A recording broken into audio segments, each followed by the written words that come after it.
दोस्तों बिल्कुल सही सवाल है। Best time to start preparing for engineering, क्या ये सवाल होना चाहिए? जी हाँ, बिल्कुल होना चाहिए। क्योंकि आप लोग जो अभी वीडियोस देख रहे हो, काफी बच्चे क्लास 7th में है, 8th में, 9th 10th 11th 12th, ऐसे मतलब डिफरेंट क्लासेस में जो आप लोग प्रेजेंट है फिलहाल।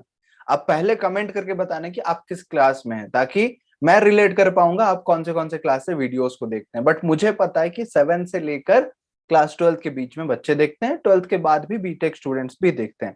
तो अभी आज का जो हमारा डिस्कशन है कि बेस्ट टाइम कौन सा है, मतलब कौन से क्लास में आपको क्या चीज अच्छे से शुरू करना पड़ेगा, प्रिपरेशन करना पड़ेगा, जिस वजह से आप एक अच्छे सॉफ्टवेयर इंजीनियर बन पाएंगे या फिर अच्छे कॉलेज में एडमिशन ले पाएंगे। क्योंकि कल का जो हमारा वीडियो था उसमें मैंने बताया कि बेस्ट कॉलेजेस कौन से हैं कंप्यूटर साइंस के लिए, और कंप्यूटर साइंस क्यों बेस्ट है उसके बारे में भी है। जो सवाल आप लोग पूछते हो सभी का जवाब है हमारे चैनल पे। तो आज का डिस्कशन करते हैं आपके क्लास से लेकर।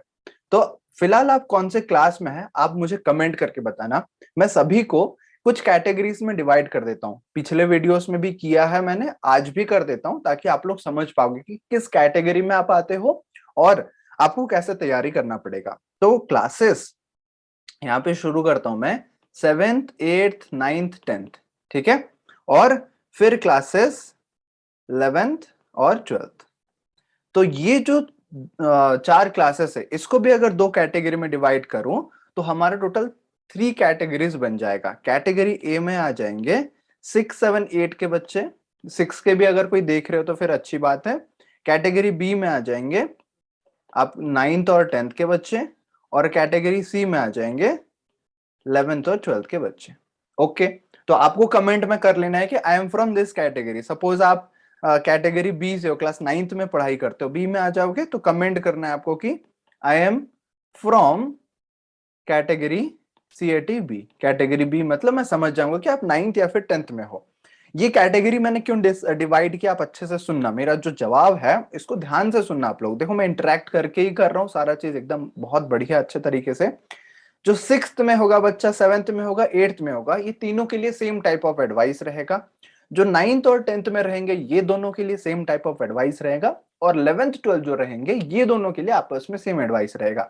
जो एडवाइस क्लास 6 के बच्चे के लिए रहेगा वो 12th के बच्चे के लिए नहीं रहेगा। समझ में आ गया बात? इसीलिए मैंने 3 कैटेगरी में डिवाइड कर दिया। अब मैं कुछ कॉमन चीजें बता देता हूं जो कि क्लास 6 से लेकर 12th के बच्चे को फॉलो करना है, और फिर क्लास स्पेसिफिक मैं आपको बता दूंगा कैटेगरी ए के लिए क्या है, बी के लिए क्या है और सी के लिए क्या है। कॉमन चीज ये है कि अगर आप इंजीनियरिंग करना चाहते हो, सबसे जो स्ट्रॉन्ग पॉइंट आपको रखना पड़ेगा दैट इज प्रॉब्लम सॉल्विंग। ये टाइप ऑफ एटीट्यूड अगर आपके अंदर है देन ओनली आप एक इंजीनियर या फिर इंजीनियरिंग डिग्री के लिए जा सकते हो। प्रॉब्लम सॉल्विंग का मतलब क्या होता है? रियल लाइफ हो गया या फिर कोई भी ऐसे गैजेट का प्रॉब्लम हो गया, वो प्रॉब्लम को सॉल्व करने के लिए आपका कितना इंटरेस्ट है। समझ पा रहे हो? फॉर एग्जाम्पल मान के चलते हैं, घर पे किसी के मोबाइल में कुछ प्रॉब्लम हो गया, अगर वो प्रॉब्लम को सॉल्व करने के लिए आप एक्साइटेड हो, आप एकदम खुद के तरह से आगे आते हो, देन मैं बता सकता हूं कि आपके अंदर वो इंजीनियरिंग का जुनून है या फिर एक इंजीनियर बनना चाहते हो। प्रॉब्लम सॉल्विंग जरूर से चाहिए। घर पे अगर बल्ब खराब हो गया, ट्यूबलाइट खराब हो गया, तो आप एक्साइटमेंट के साथ बोलते हो कि मैं इसको रिप्लेस कर दूंगा, मैं बाजार से एक बल्ब ले आऊंगा या फिर ट्यूबलाइट में फिट करना सीखूंगा। अगर इस टाइप का आपका एटीट्यूड है ना, देन आप एक इंजीनियर बनना चाहोगे। देखो पढ़ाई लिखाई तो अपने जगह है, वो आपको करना पड़ेगा, उसका कोई सब्स्टिट्यूट नहीं है। बट मैं एक एटीट्यूड की बात कर रहा हूं, अंदर से आप खुद से किस तरीके से बात करते हो। अगर बल्ब खराब है, आपको अंदर से इंटरेस्ट नहीं आ रहा है कि यार मुझे इसको रिप्लेस करना चाहिए, नहीं करना चाहिए, कोई और आएगा कर लेगा ना, तब फिर आप जबरदस्ती से पढ़ रहे हो। काफी सारे बच्चे ऐसे होते हैं, मुझे कमेंट में इसको भी बताना। मुझे मेल करके कमेंट करके काफी लोग बोलते हैं कि भैया हमारे घर पे जो है ना, मम्मी पापा मुझे जबरदस्ती बोल रहे हैं कि तू एक इंजीनियर बन जा, इंजीनियरिंग का पढ़ाई कर, लेकिन मुझे तो अंदर से कोई इंटरेस्ट नहीं है। तो इसका मतलब ये है कि आपको इंटरेस्ट नहीं है, घर वाले जबरदस्ती कर रहे हैं, कभी आप एक सक्सेसफुल इंजीनियर नहीं बन पाओगे। अगर सक्सेसफुल इंजीनियर बनना है, खुद के अंदर से होना पड़ेगा कि हाँ मुझे प्रॉब्लम सॉल्व करना अच्छा लगता है, चाहे वो घर का प्रॉब्लम हो, रियल लाइफ प्रॉब्लम हो, कुछ भी हो। ये क्यों मैं बता रहा हूँ प्रॉब्लम सॉल्विंग?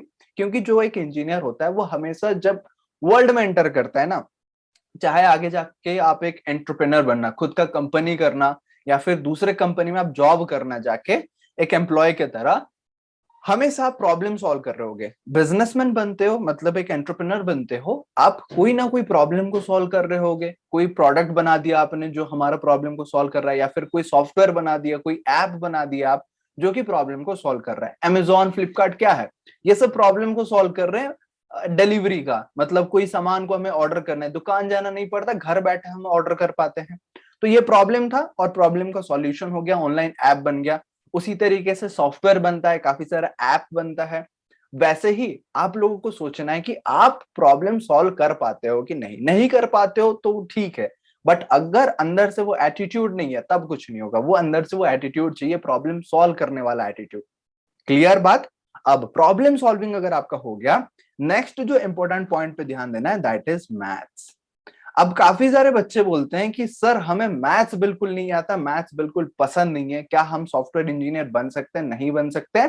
देखो जनाब, मैं क्लियर कट बात बताऊंगा, जब आप इंजीनियरिंग में एंटर करोगे, कोई भी ब्रांच में जाओ, मैथमेटिक्स आपका होना जरूरी है।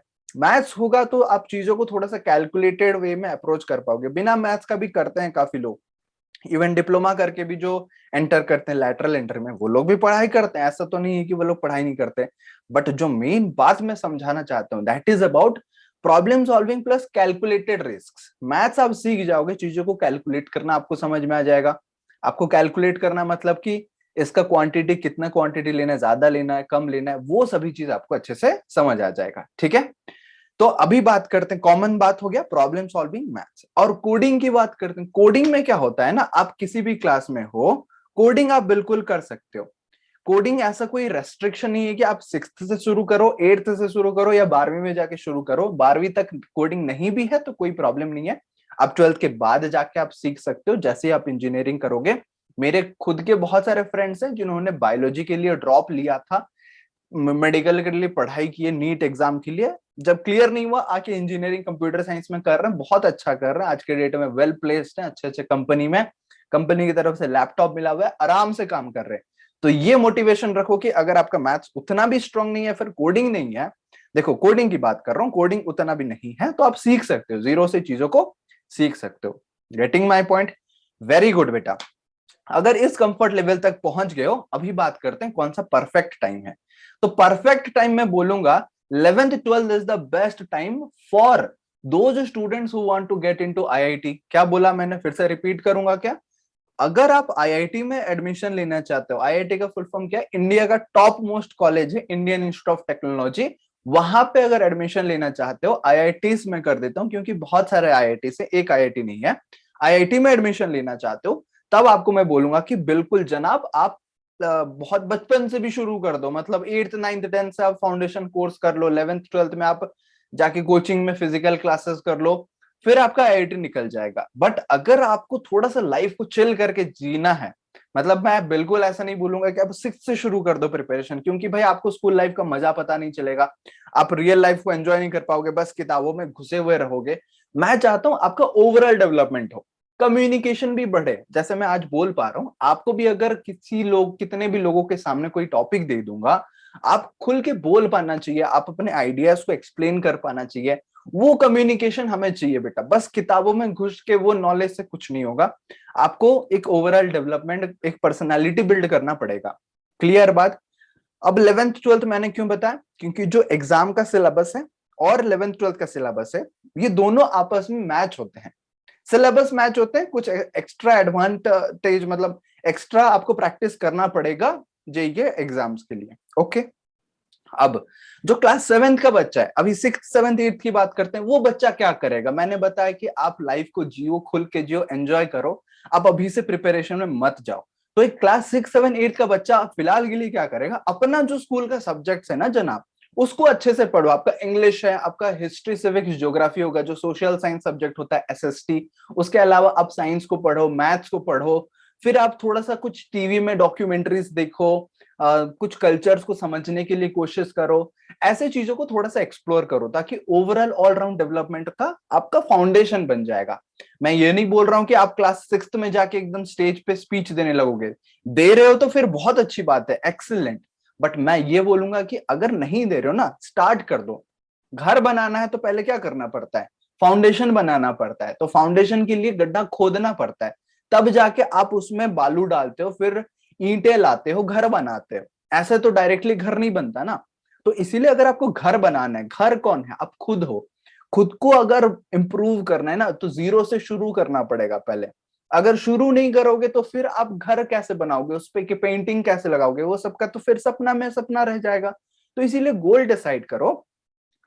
हर रोज आपको कुछ ना कुछ पढ़ना है, लिखना है। कोई किताब उठा दो, पर्सनैलिटी डेवलपमेंट, बहुत सारे बुक्स हैं, मैं आपको रेकमेंड करूंगा। आने वाले वीडियोस में मैं आपको बता दूंगा। मंथली फेवरेट एक मैं वीडियो बनाऊंगा, उसको ध्यान से देखना। तो मैं बता रहा हूँ कि इंप्रूवमेंट करो। तो 6th 7th 8th में जो बच्चे हो, कैटेगरी ए में जो बच्चे हो, फिलहाल खुद को इंप्रूव करो, बहुत अच्छे तरीके से टाइम डिवोट करो, मूवीज भी देखो, डॉक्यूमेंट्री देखो, पेरेंट्स के साथ टाइम स्पेंड करो। साथ में जो स्कूल का पढ़ाई है, जितने सब्जेक्ट्स है ना, वो सभी सब्जेक्ट्स को रोज पढ़ो। ऐसा मत करो कि मैं आज पढ़ूंगा और पढ़ूंगा मतलब होमवर्क करूंगा। बहुत पेरेंट्स का भी ये कंप्लेन आता है कि होमवर्क करते हैं जब बच्चे, उसको बोल देते हैं पढ़ाई कर लिया मैंने। नहीं, पढ़ाई का मतलब क्या होता है कि आप खुद सेल्फ स्टडी कर रहे होगे, किताब निकाल के आप पढ़ाई कर रहे होगे। ठीक है, क्लियर बात? ओके। अब जो 9th 10th के बच्चे होंगे, उनको थोड़ा सा एक्स्ट्रा करना पड़ेगा। अब अगर आप 6th 7th 8th के बच्चे हो ना, वीडियो को छोड़ के मत चले जाना, क्योंकि आप 1 2 साल में पहुंच जाओगे 9th 10th क्लास में। तो 9th 10th में जो हो वो अटेंटिव हो जाओ। और 11th 12th वाले आप देख लो, जो जो चीज मिस की हो आप अभी से करना शुरू कर दो। थोड़ा सा आप एडवांस मैच्योर्ड हो ना, आप जल्दी से चीजों को ग्रास्प कर पाओगे, चीजों को पकड़ पाओगे। अगर आपने पर्सनालिटी या फिर कम्युनिकेशन प्रैक्टिस नहीं किया है 6th 7th 8th में, तो 11th में आप शुरू करो। कभी भी कोई चीज के लिए देरी नहीं होता। आपको मैं बोलूंगा कि अभी भी आपके पास टाइम है, आप चीजों को शुरू करो प्रिपरेशन करना। ओके, चलो 9th 10th की बात करते हैं, कैटेगरी बी स्टूडेंट्स के बारे में। आपको क्या करना है, आपको अपना स्कूल का तो पढ़ाई करना ही है, जो सारे सब्जेक्ट्स वो पढ़ेंगे, आपका बोर्ड एग्जाम्स भी है, बोर्ड के लिए पढ़ेंगे। बट एक और चीज मैं बोलूंगा, दैट इज कोडिंग। ये एक अच्छा टाइम होता है कोडिंग को शुरू करने का। अब कोडिंग में क्या शुरू कर सकते हो, एक बहुत अच्छा चीज बताऊंगा, that is Python programming. Python एक इतना इजी चीज है ना, इसको आप कभी भी कौन से क्लास में भी शुरू कर सकते हो। मैं खुद बता सकता हूँ, मेरे क्लासेस में मैं पाइथन के क्लास लेता हूँ। गूगल क्लासरूम मेरे ज्वाइन कर सकते हो, GNFEFN3, ये मेरा कोड है, GNFEFN3। This is the code for my Google classroom. जैसे आप अपना नॉर्मल स्कूल का क्लासेस ज्वाइन करते हो ना, ये कोड से आप मेरा भी गूगल क्लासरूम ज्वाइन कर सकते हो। पाइथन का क्लासेस मैंने लगभग 30 लेसन कवर कर रखा है, शुरू से लेकर के प्रोग्रामिंग क्या होता है, कहाँ पे यूज होगा, आप कौन सा सॉफ्टवेयर को डाउनलोड करेंगे, अगर लैपटॉप नहीं है तो कौन सा ऐप को डाउनलोड करेंगे, कैसे कोड लिखेंगे, आउटपुट कैसे आएगा, कौन सा बुक को फॉलो करना है। फ्री में मैंने वो बुक को भी दे रखा है। उसके साथ आप डाउट भी पूछ सकते हैं, डेली के होमवर्क भी कर सकते हैं। देख रहे हो कितना बेनिफिट्स है। तो ये बेनिफिट्स फ्री ऑफ कॉस्ट, एक भी पैसा आपसे चार्ज नहीं कर रहा हूं। आपको डिस्क्रिप्शन में लिंक मिल जाएगा, उसके जरिए से आप ज्वाइन कर लेना। अगर आप सीरियस हो थोड़ा सा कोडिंग को लेकर, फेब्रुआरी में क्लासेस हम लोग शुरू कर देंगे। वहां पे अल्टरनेटिव डेज में क्लासेस करूंगा मैं, शाम को 7 बजे वो वीडियो शेड्यूल्ड रहता है, 7 बजे आ जाएगा। ओके, इतना कोडिंग के बारे में अभी मैं बता रहा हूँ। तो मैं क्यों बताया कि 9th 10th के बच्चे कर सकते हैं, क्योंकि वो थोड़ा सा मैच्योर हैं, वो उनको थोड़ा सा टाइम मैनेजमेंट अच्छा आता है। राइट, गलत बोल रहा हूं क्या? नहीं ना। आप लोग 6th 7th 8th बच्चे थोड़ा सा मैच्योर हो, थोड़ा सा एडवांस एक्सपीरियंस्ड हो, तो आप लोग टाइम को अच्छे से मैनेज करते हो। नहीं करते हो तो बोलोगे सर हमें तो टाइम मैनेज करना नहीं पता।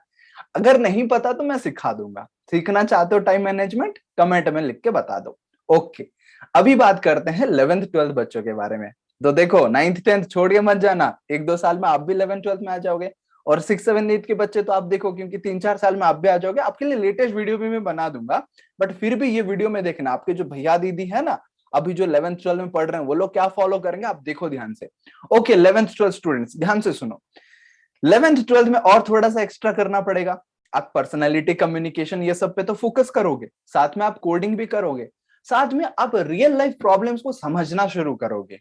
फॉर एग्जाम्पल, रियल लाइफ में क्या होता है, फोन पे एप्लीकेशन, ठीक है, मोबाइल में आपको ऐप पता है कौन सा ऐप मैंने बताया, फोन पे। ठीक है, फोन पे पीई होता है ना, PAY होता है फोन पे, ऐसा ना? हाँ, जो फोन पे का एप्लीकेशन है वो क्यों बना है, उसका फाउंडर कौन है?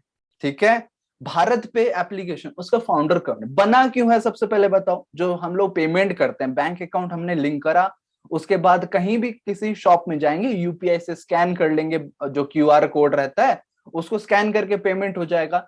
दीज आर द प्रॉब्लम्स, मतलब कि एक प्रॉब्लम था पेमेंट करने का, किसी के पास अगर कैश नहीं होता है बैंक से कैसे डायरेक्ट हम लोग पेमेंट करेंगे, उसके लिए मीडियम आ गया, दैट इज फोन पे एप्लीकेशन, फोन पे सॉफ्टवेयर। तो ये ऐप के जरिए से आप आसानी से पेमेंट कर सकते हो। उसी के अलावा और भी काफी सारे प्रॉब्लम्स का सॉल्यूशन है, जैसे मैंने शुरू किया था अमेजोन और फ्लिपकार्ट के बारे में सोच के। तो रियल लाइफ में जो आपका प्रॉब्लम्स होता है ना, उसका आप सॉल्यूशन सोचो कि इसका सॉल्यूशन कैसे हो सकता है। इसका वेबसाइट बनाने से अच्छा सॉल्यूशन आएगा या फिर ऐप बनाने से अच्छा सॉल्यूशन आएगा, उसमें क्या टेक्नोलॉजी यूज होगा। आप धीरे धीरे फिर टेक्नोलॉजी सीखोगे कि हाँ, साइबर सिक्योरिटी नाम का एक चीज होता है। साइबर सिक्योरिटी मतलब कि हमें सिक्योरिटी को कैसे मेंटेन करना है।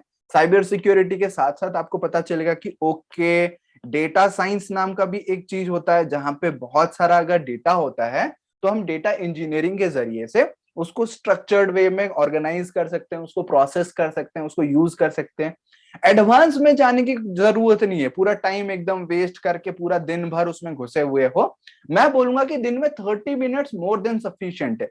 24 घंटे में 30 मिनट तो निकाल सकते हो ना, बस 30 मिनट आपको निकाल के जो रियल लाइफ प्रॉब्लम्स हो उसको थोड़ा सा एनहांस करना है। मतलब कि आपको ऑब्जर्व करना है, पहले ऑब्जर्व करना है प्रॉब्लम क्या है, कैसा है, उसको कैसे सॉल्व कर सकते हैं, करेंटली उसका क्या सॉल्यूशन है, और क्या क्या टेक्नोलॉजी है। HTML CSS जावास्क्रिप्ट मतलब क्या होता है, वेबसाइट कैसे बनता है, ऐप जो डेवलपमेंट होता है वो कौन से लैंग्वेज में लिखा जाता है, प्रोग्रामिंग लैंग्वेज क्या होता है, ये सभी चीजों पे थोड़ा सा आपको फोकस करना पड़ेगा।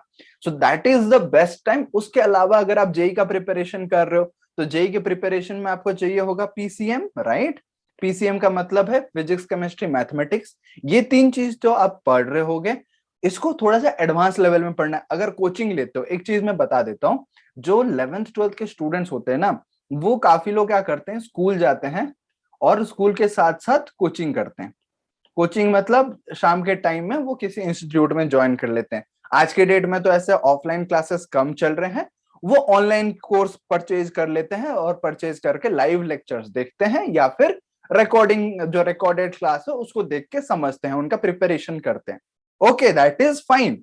बट मैं बता रहा हूं इसके अलावा भी काफी सारे ऐसे बच्चे होते हैं जो स्कूल नहीं जाते हैं, उनका डमी स्कूल होता है, जहां पे बस आपको एग्जाम देने के लिए जाना होगा। बाकी टाइम आप दिन भर कोचिंग करते हो, शाम के टाइम भी आप उनका होमवर्क करते हो और प्रैक्टिस करते हो, फिर आपका दिन खत्म हो जाता है।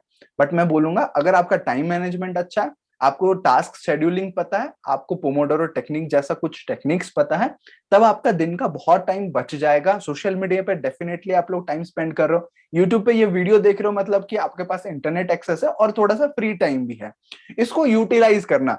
कोई कोई वीडियो का आप 1.5x 2x में भी देख लो। मेरा वीडियो को मैं खुद बोल रहा हूँ, आप 2x में देख के खत्म कर दो। अगर मेरा हिंदी समझ पा रहे हो, मैं थोड़ा सा तेज बोलता हूँ वैसे भी, फिर भी आप 1.5x में देखना चाहते हो, देख के खत्म करो। नॉलेज गेन करना बहुत इंपॉर्टेंट है। कितना तेजी से आप ज्यादा वीडियोस देख लेते हो, उसको सीख के एकदम कॉपी में तुरंत लिख लेते हो, अपना दिन का प्लानिंग कर लेते हो, ये सभी चीज में थोड़ा सा एक्टिवनेस चाहिए होगा। समझ में आ गया? तो क्लास 6 से लेकर 12th के बच्चे जो भी हो आप लोग, मैं बोलूंगा कि टाइम मैनेजमेंट सीखो। टाइम मैनेजमेंट को अगर आपको सीखना है प्रैक्टिकल तरीके से, मेरा नेक्स्ट वीडियो के लिए वेट करो। कुछ नेक्स्ट वीडियो में मैं आपको टाइम मैनेजमेंट के बारे में बता दूंगा। कंप्यूटर साइंस क्यों बेस्ट जो आपका ब्रांच है वो मैंने आपको बता दिया। कंप्यूटर साइंस में क्या बेस्ट स्पेशलाइजेशन है वो भी मैं आपको बता दूंगा। तो आपको मेरे चैनल को पूरा एकदम अच्छे से देखना है, सारे रिलेटेड आपको वीडियोस मिल जाएंगे, इसीलिए आपको सब्सक्राइब करके बेल आइकॉन प्रेस कर लेना है। रेड कलर का सब्सक्राइब प्रेस कर दो। पहली बार देख रहे हो तो प्लीज चैनल को सब्सक्राइब कर दो। ओके, प्यारा सा कमेंट करो, जो भी मैंने आपको कमेंट करने बताया, कैटेगरी A B C में आप आते हो, कौन से क्लास में पढ़ाई कर रहे हो, साथ में आप क्या वीडियो देखना चाहते हो, और फिलहाल इस वीडियो में आपको कौन सा पार्ट सबसे बढ़िया लगा वो कमेंट करके बता दो। मिल रहे होंगे अगले वीडियो में, तब तक all the very best and जय हिंद।